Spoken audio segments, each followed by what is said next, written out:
Welcome to the channel. Thanks for stopping by. I hope you enjoyed the video. Let's get right to it. Here we are back with Going for Broke.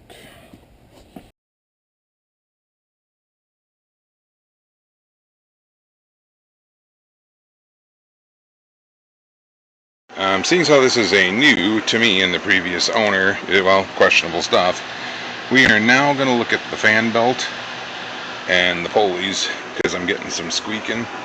I'm also smelling antifreeze, so we're going to get in here and see if we can't find what it is.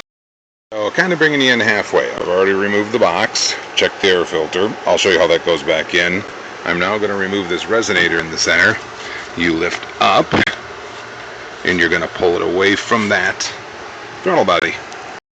You're going to grab your 8mm, an extension, a small handle. The screws are right here. You go ahead and you start loosening these, and when those are loosened, the whole resonator will come out. Right under there, you'll notice there is a small breather. People want to call it a PCV valve, but it's... This is the hose I'm talking about. This thing will cause a P300, so you gotta every now and then pull this off and clean it, and clean the throttle body, and check that hose there, this one right here. See just how nasty this throttle body is. That is really coked up after. So I went to the local Wally and I got some Valvoline carbon throttle body. That is what we're going to use to clean this. I also got a toothbrush. Given it a liberal douching, I'm going to do some more cleaning. Now, as you can see, I've gone inside the throttle body and have tried to clean it up a whole lot.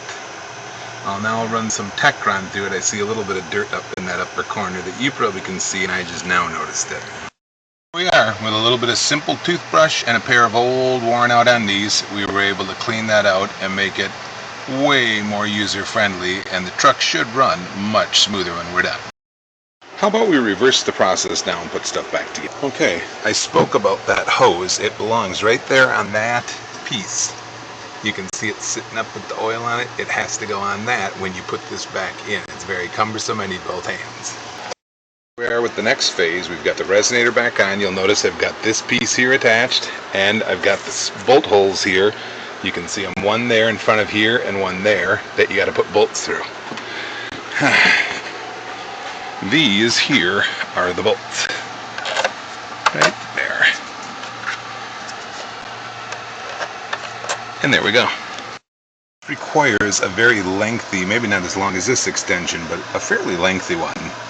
I use 1/4-inch driver with 1/4-inch socket and extenders, so that way you don't break anything, because this, remember, is just plastic that's heat soaked. It is a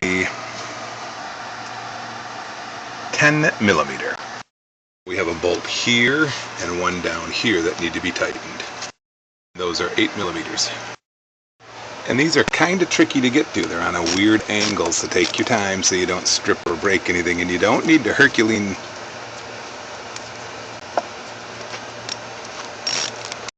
Next we're going to do the airbox. As far as I know, with having an 06 and an 07, they both take a cone, as where I'm seeing that the 08, I've never owned an 08 before, they take this accordion flat style.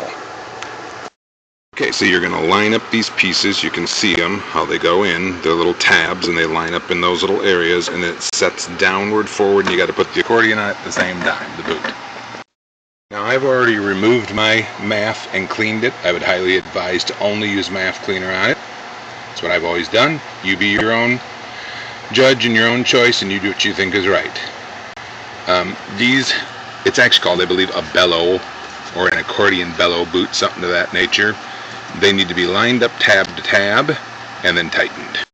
Okay, we've got our first little treat. This was actually left on by whomever did the last work on the radiator.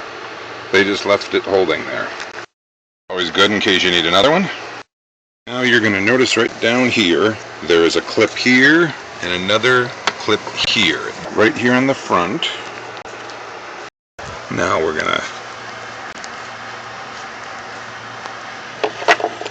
going to put in, well, we were going to put it in.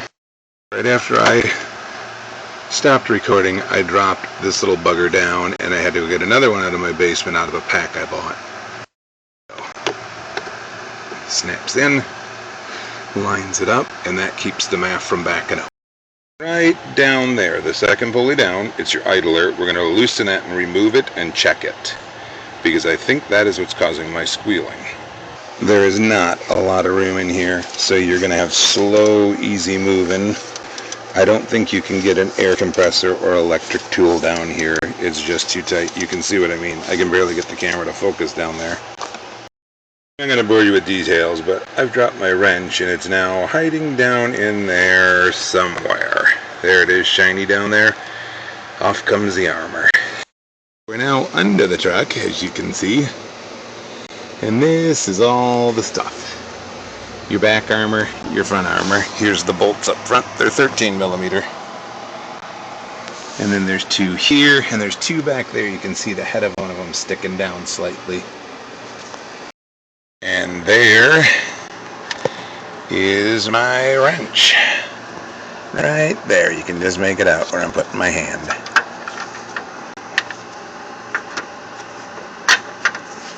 And yeah, that is a brand new radiator.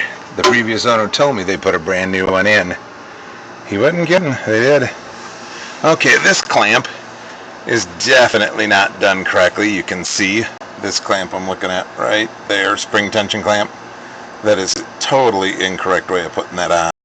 And there is what we were after. That is the roller pulley. Yep, that's just a basic idler pulley, and I want to see if that's grinding.